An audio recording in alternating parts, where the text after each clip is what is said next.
반갑습니다. 김도사입니다. 오늘은 인류 최후의 심판, 영혼의 추수에 대한 이야기를 한번 해보겠습니다.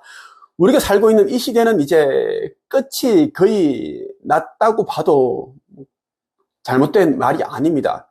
우리에게 가진 다양한 방법으로 이제 지구는 끝이 나고 있다. 곧 종말이 된다. 그러한 표식을 다 보여주고 있습니다. 여러분들이 인터넷을 통해서, 유튜브를 통해서, 아니면 방송을 통해서 지금 지구 곳곳에서 어떤 일들이 일어나고 있는지, 이상기후, 지진, 자연재해, 그리고 허리케인보다 더 강한 그런 강풍이 불어와서 고층 아파트에서 살고 있는 그런 일가족을 다 그렇게, 그냥 그렇게 바깥으로 그렇게 떨어뜨리게 해서 사망하게 만들었고, 많은 일들이 일어나고 있습니다. 또 홍수, 1년에 내려야 할 그 비가 단 4-5시간 만에 다 내려버리고 많은 사람들이 죽고, 지금도 중국이 난리 났습니다. 그런 것이 이제 지구 종말 전에 보여주는 표식입니다. 성서에 다 기록되어 있는 내용들인데 여러분들이 속히 이제 인지를 해서 깨어나야 한다는 말씀을 드리고 싶고요. 오늘은 요한계시록 14장 14절에서 20절 구절을 한번 말씀을 드리겠습니다. 먼저 읽어 드리고 안에 담겨있는 내용을 여러분들에게 재미있게 한번 해설을 해드릴게요. 여러분들이 신성회복에 도움이 될 겁니다. 눈앞에 흰 구름이 펼쳐지며 그 구름 위에 한 분이 앉아 계신 것이 보였습니다. 그분은 사람의 아들이라고 불리는 예수님 같았습니다. 그분은 머리에 금관을 쓰고 손에는 날카로운 낫을 들고 계셨습니다. 그때 한 천사가 성전에서 나오더니 구름 위에 앉아 계시는 분에게 외쳤습니다. 낫을 들어 추수를 시작하십시오. 곡식이 무르익어 거둘 때가 되었습니다. 그러자 그분은 땅 위로 낫을 휘둘렀고 곡식은 추수되었습니다. 또 다른 천사가 하늘 성전에서 나왔습니다. 이 천사의 손에도 날카로운 낫이 하나 들려 있었습니다. 그때 제단에서 불을 관리하는 천사 하나가 나오더니 낫을 들고 있는 천사에게 외쳤습니다. 낫을 들어 포도를 수확하십시오. 포도밭의 포도송이들이 무르익었습니다. 천사가 낫을 휘두르자 땅 위의 포도가 거둬져 하나님의 진노의 술틀 속으로 던져졌습니다. 성 밖에 놓여진 포도주 틀 속에서 포도송이들은 으깨졌고 피가 포도주 틀 밖으로 흘러 넘쳤습니다. 그 피는 말굴레까지 이르렀고 1600스타디온 밖까지 흘러나갔습니다. 296km에 해당됩니다. 1600스타디온이 거의 피로 다 이제 물들였다, 그렇게 보면 되겠네요.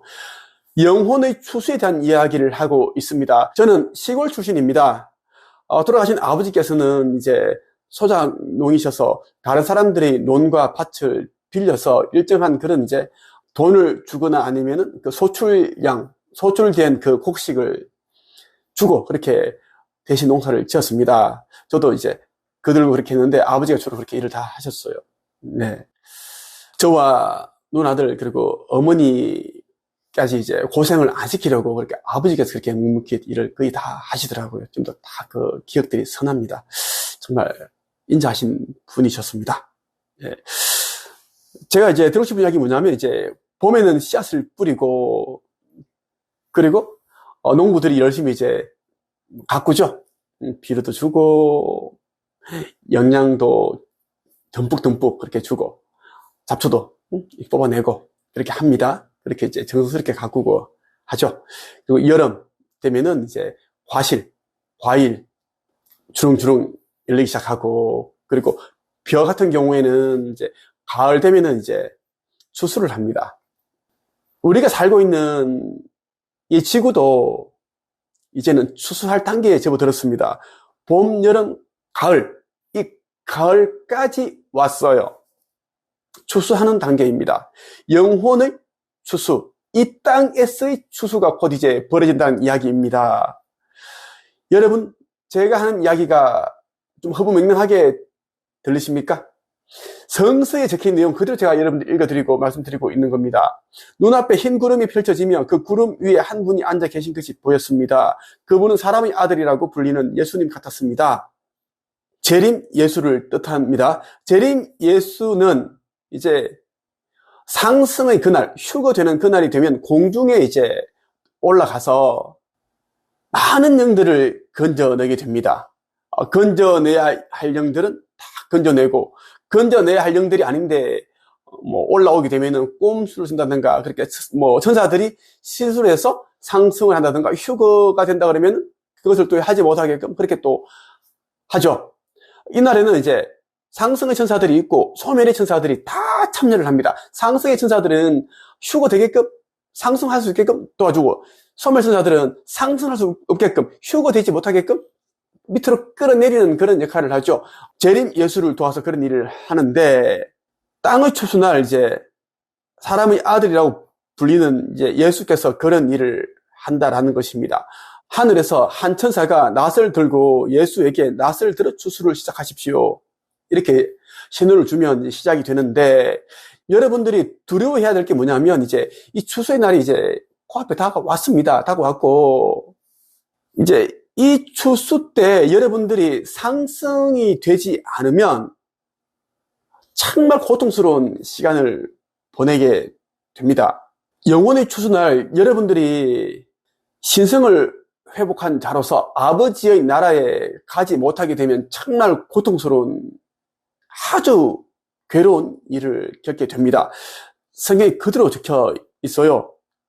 깨어나지 못하고 신성을 회복하지 못한 영들을 영혼의 블랙홀, 이 지옥의 불못으로 빨리 들어가게 해서 에너지 형태로 환원을 시켜버린다. 이것이 굉장히 이제 무서운 일이고, 그렇다면 여러분들이 이 영혼의 추수가 일어나기 전에 어떻게 해서라도 신성을 회복해야 된다, 깨어나야 된다는 이야기를 하고 싶어요. 나는 시나리오에서 이 지구 멸망, 그리고 지구 리셋에 대한 시나리오를 다 알고 있습니다. 그리고 지구 멸전에 신성을 회복한 자들이 어디로 가는지, 그곳에서 어떤 삶을 살아가는지 다 알고 있어요. 그래서 제가 이제 안타까운 마음 영상을 계속 제가 찍어서 어떻게든 여러분들에게 도움이 되었으면 좋겠다. 그리고 조금 부족한 사람들에게 내가 하는 말이 들려서 보지 못하는 눈이 보게 되고 들리지 못하는 귀가 들리게 되는 그런 이제 일이 일어났으면 하는 바람으로 이 영상을 찍게 된다는 이야기입니다. 천사가 낫을 휘두르자 땅 위의 포도가 거두어져 하나님의 진노의 술틀 속으로 던져졌습니다.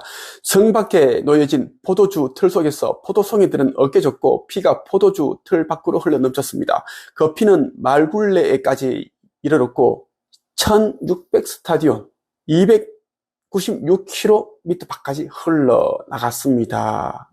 이런 고통스러운 이런 상황에 처하지 않으려면 여러분들이 지금 시간이 있을 때 속히 깨어나고 신성을 회복해서 아버지를, 창조주 하느님을 영접을 하시기를 바랍니다. 그리고 물질을 아버지보다 더 사랑하고 또 사람을 아버지보다 더 사랑하고 명예와 권력을 아버지보다 더 사랑하는 자는 절대 그 나라에 갈 수 없다는 것을 여러분들이 꼭 기억했으면 좋겠습니다. 마지막으로 천국의 문, 이 책을 여러분들 꼭 읽어보시길 바라요. 이 책을 읽지 않고서는 절대 신성 회복을 하기가 힘들다는 말씀 드리고 싶고, 그리고 슈카이브가 선 인생 기적을 창조하는 상상의 힘, 이 책 여러분들 꼭 읽어보시길 바랍니다. 그리고 죽음 이후의 4, 5세기의 비밀도 꼭 읽어보시면 여러분들이 깨어나는데 큰 도움을 받을 겁니다. 여러분들이 깨어나야지 신성을 회복할 수 있고 아버지를 쉽게 영접할 수 있다는 것입니다. 이해하고 나서 믿으려고 하지 말고 믿고 나면 이해된다는 말씀 드리고 싶습니다. 오늘은 여기까지 하겠습니다.